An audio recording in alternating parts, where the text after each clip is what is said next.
aquí está Óscar Osorio, José, que yo creo que es alguien que conoce bien el campo panameño. Él escribe este artículo donde habla de flexibilización del crédito, condonaciones de deudas y todo lo que implica esto de crear un verdadero problema, un verdadero programa en el Lima para comprar al 100% la producción nacional para que no haya esa incertidumbre, esa incertidumbre que es casi la constante de nuestros productores, no saber que lo que yo estoy sembrando, quién lo va a comprar. Don Óscar Osorio, bienvenido a Next Noticias. Un placer escucharte, como siempre. Buenos días, Fernando. Buenos días a toda la audiencia. Ingeniero, buenos días. ¿Cómo está usted? Hambruna y pandemia. ¿Puede realmente quedar desabastecido el mercado agrícola mundial posterior a esta pandemia? Bueno, mira, yo realmente quedé un poco preocupado con la noticia que dijera el director del Programa Mundial de Alimentos sobre pudiese darse un tipo de hambruna en el mundo después de este coronavirus. Y realmente escribí sobre eso porque me parece interesante que, tal y cual lo mencionaba el ingeniero Blandón, yo creo que es el momento de ser creativo con nuestro sector agropecuario y de darle la verdadera importancia que él tiene, porque creo que es el momento actual de hacer los inventarios y de ver qué podemos producir, cómo lo podemos producir y cuándo lo podemos producir. Claro. Porque hay algo que uno siempre me ha llamado la atención de los productores panameños, sobre todo los de ganadería. Por ejemplo, ellos hablan, entienden muy bien de las razas y entienden muy bien de cómo es el tipo de ganado que necesitan para cada cosa, pero no tienen, por ejemplo, cuánto realmente es el rendimiento por hectárea de ese ganado. No entienden, pues, temas básicos de costos medios dentro de esta producción y eso hace, pues, que tú tengas esas distorsiones y esos vaivenes dentro del sector, hablo del ganadero, pero de todos los sectores de agropecuarios nacionales. Bueno, Fernando, hay que entender que, por ejemplo, en el mundo actualmente nosotros somos casi 7.500 millones de habitantes Sí. y la FAO, cifras más, cifras menos, habla de que para el 2050 podríamos estar por los 9.000 y tantos de millones. Sí. Eso supone que vamos a tener que duplicar o básicamente tener entre un 50 a un 70% más de la comida en la tierra, en la misma tierra, porque las hectáreas no paren, son las Claro. mismas. Y tal vez Entonces, por el uso eso nos intensivo lleva, de ciudades en menos hectáreas. claro, eso, entonces las fronteras agrícolas prácticamente están cerradas. Los únicos. Estamos hablando con Óscar Osorio, exministro de Desarrollo Agropecuario, José, de este artículo publicado por él sobre pandemia y hambruna. Y hay que diferenciar, Fernando, la hambruna, por ejemplo, que se genera en Yemen por la guerra, Sí. en Siria Factores por la exógenos guerra, totalmente. en Venezuela por el pésimo crisis. manejo de la administración de ese país, en Haití por el deterioro de la estructura, en África, en Zimbabue. Hay que diferenciar que ya allí, de hace tiempo, viene una hambruna. Yo le sumo a eso es la nueva situación en los países en donde no existiendo estos problemas, la producción de alimentos mundial, son las proyecciones nuevas, podría no alcanzar. Y desde hace tiempo se nos viene planteando la necesidad de nosotros ser autosuficientes en las áreas donde nosotros sabemos producir. Por ejemplo, nosotros sabemos producir arroz. Bueno, tengamos como meta que vamos a producir todo el arroz que el país consume. Para eso necesitamos interesar a la banca privada, pero tenemos que garantizarle a los productores un precio determinado que le dé rentabilidad y un financiamiento, claro, para poder salir de esto. Nosotros tenemos que producir, por ejemplo, frutas. Nosotros tenemos que producir aguacate, por ejemplo, mango, como hicimos con la piña, por ejemplo. Pero tenemos que tener una política dirigida a esos rubros, interesando en traer nuevas tecnologías, nuevas inversiones, que la banca entre con conocimiento real de cuál es el financiamiento que requiere el sector. No es que tú me vas a prestar a mí $100,000 para que yo te lo pague un año cuando la producción mía requiere de inversión en 3 años, Entonces tú me tienes que dar un financiamiento con un determinado nivel de holgura. Vuelvo con Óscar Osorio. Óscar, pues hablando un poco ya no solamente de las condiciones exógenas del mundo, porque está pues dando en el clavo de que vamos a hacer muchos más y los lugares para producir van a ser mucho menos. Así que tienen que hacer no solamente más extensivas, sino con mejores rendimientos de producción.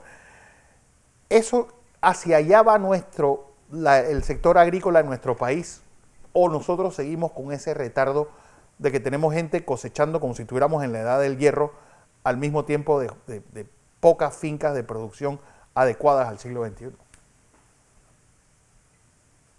Tal cual lo estaba diciendo hace un rato con el tema de la FAO, eso supone una sola cosa, que tenemos que elevar el tema de la productividad como tal. Pero para llegar a eso tenemos que invertir, investigar, desarrollar el uso de nuevas tecnologías, el tema hidropónico.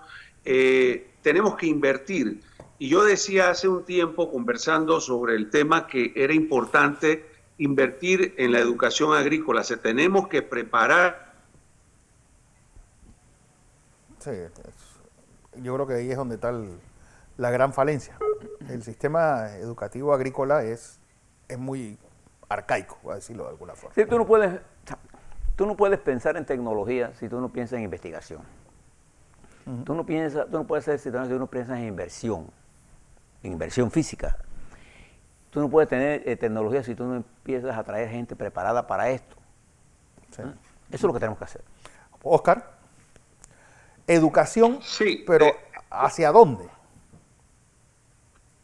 Bueno, yo creo que la educación como tal debemos hacerla desde la etapa preescolar, o sea, el tiempo de que tenemos que sembrar el maíz en la tierra y esperar que nazca. Yo creo que ya hay que inculcarle a los niños que existen nuevas tecnologías y modernas tecnologías. Entonces, es un tema de doblar la producción, pero apunto hacia Panamá.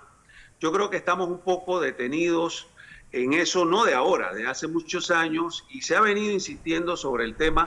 Yo creo que la educación va a ser pilar, pero en este momento de tema de crisis de pandemia, yo creo que es oportuno que el gobierno no solamente haga los inventarios necesarios, sino que apuntemos a una verdadera política de producir. O sea, aquí hay gente que tiene tierra pero no tiene dinero. Aquí hay gente que tiene tierra que le deben dinero de las cosechas y todavía no sabemos cómo van a terminar. Entonces, yo no creo que es un momento de salir a la calle, de pelear. Y lo digo por los productores que normalmente están molestos porque no les pagan. Es un momento de sentarnos todos, empresa privada, productores, y el gobierno en sí, a definir políticas para que la gente pueda producir.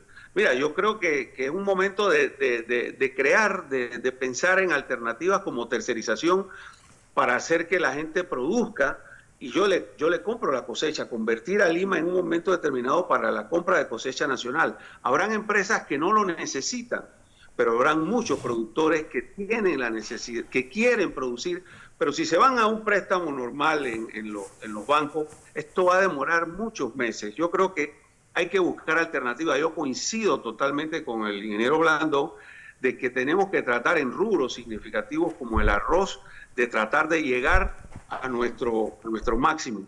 Pero también tenemos que depender en gran medida de muchas importaciones. Por ejemplo, nosotros no somos autosuficientes en el arroz, como decía el ingeniero Blandón, pero pudimos en algún momento determinado llegar a hacerlo. No somos autosuficientes en maíz y tenemos que diferenciar la producción que se utiliza para hacer alimentos y preparar alimentos para el ganado y eso convertirlo en proteína animal. Y tenemos el alimento como tal para el ser humano. Entonces, es un momento de abrazar a quienes verdaderamente pueden producir, darle las herramientas, pero ya, ahora, en temas de pandemia, en tiempos de pandemia, para que podamos producir lo que el país necesita. Bien lo dijo el ingeniero, lo que apuntan es va a haber una baja en las importaciones de los productos. Y es mejor producir lo nacional para consumir lo nacional y darle así un movimiento a la economía, ¿no? Una economía que es muy importante en estos momentos. ¿Se puede calcular cuánto va a ser la reducción de las exportaciones de ese intercambio agrícola en el mundo? Porque, por ejemplo, se habla de Paraguay, que es uno de los grandes productores de arroz en Sudamérica, que está pensando seriamente en no exportar su producción de arroz.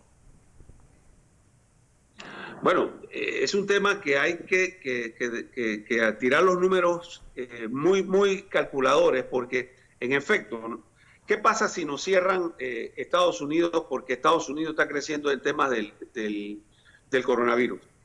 ¿Qué pasa con el maíz que necesitamos para producir los alimentos para aves, pollos, cerdos, ganado? Tendríamos que migrar hacia países como Brasil para traer maíz y soya. Pero igual, Brasil está teniendo problemas con el coronavirus. Entonces, claro, yo creo que hay que definir inventarios, hay que de repente buscar la manera de comprar esas reservas para Panamá, para aquellos que producen alimentos, pero a lo interno, buscar la manera de producir todo lo que se pueda producir, darle la ayuda al productor. Como bien decía, hay gente que tiene tierra, pero que no tiene dinero en este momento para producir. Ir a buscar un préstamo va a ser difícil porque va a demorar entre 6, 7, 8 meses para que le den el préstamo. Entonces hay que buscar las alternativas para ello. Bueno, Oscar, seguro este tema da para mucho y sobre todo un mercado tan distorsionado como el mercado agrícola panameño donde vuelvo y digo, es decir, ¿qué hacer para reordenarlo en un momento que para la agricultura es más que una crisis, realmente es una oportunidad? Sí, yo creo que es el momento de sentarse entre todos. Aquí no hay distingo de bandería política, aquí no hay nada. Aquí es sentarse todos para tratar de definir plan de emergencia nacional. No solamente es comprar la producción de lo que se tiene ahora, es pensar en lo que vamos a producir a futuro, a planificarlo y comprarlo y darle la comida al panameño.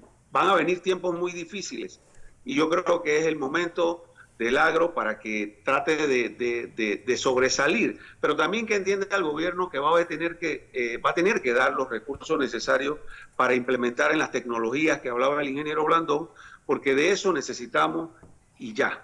Ya. Así es, Óscar Osorio, ex ministro de Desarrollo Agropecuario. José. Usted sabe, Fernando, que en los años 70, bajo la administración del general Omar Torrijos, mucha gente no le gusta que yo diga estas cosas, ¿no? Nosotros llegamos y éramos deficitarios en la producción de arroz, llegamos a producir lo que consumíamos y a exportar arroz. Ahora que está de moda Omar Torrijos, vi una columna del señor Coches citando a Omar Torrijos para dar un consejo al presidente de la República. Dígame lo malo que lo bueno. Ya lo sé. Ya lo sé. Usa esa oración de Torrijos para darle unos consejos al presidente Cortizo, un hombre como Coches. Mira tú. Mira cómo el coronavirus produce transformaciones políticas. Genoma de los demócratas cristianos cambiando. Parece que el pacto Meta funcionó.